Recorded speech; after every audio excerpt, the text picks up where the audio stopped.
माया recording studio मरहावरा।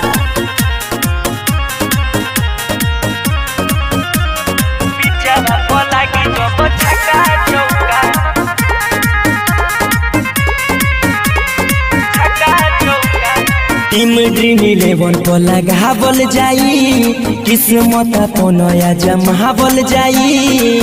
ए भाई तेहू team लगाओ ना। टीम ड्रीम 11 को लगावल जाई, किस्मत तो नया जमावल जाई। सारा मौज इंडिया में होता है, पिछड़ा पर लागी जब छक्का चौका, करोड़पति बन आइल बा मौका। पिछड़ा पर लागी जब छक्का चौका, करोड़पति बन आइल बा मौका।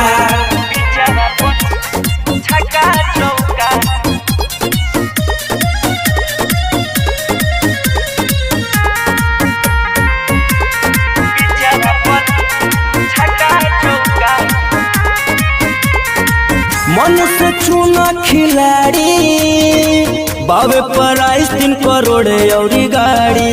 मन से चुना खिलाड़ी, बावे प्राइस 3 करोड़ और गाड़ी। गुना भाग कर पल है और चुना, मानवा के अपना तू बात सुना। लूट फूलल बाबे कोटा, पिछड़ा पर लागी जब छक्का चौका, करोड़पति बन आइल बा मौका। पिछड़ा पर लागी जब छक्का चौका, करोड़पति बन आइल बा मौका।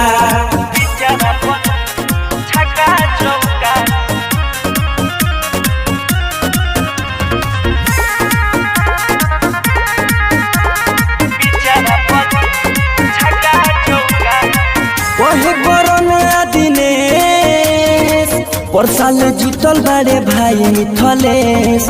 वही कोरोना दिनेश, पर साल जीतल बड़े भाई मिथलेश।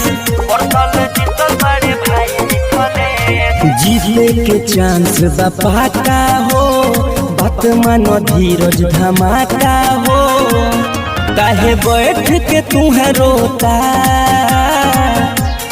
पिछड़ा पर लागी जब छक्का चौका, करोड़पति बन आइल बा मौका। पिछड़ा पर लागी जब छक्का चौका, करोड़पति बन आइल बा मौका।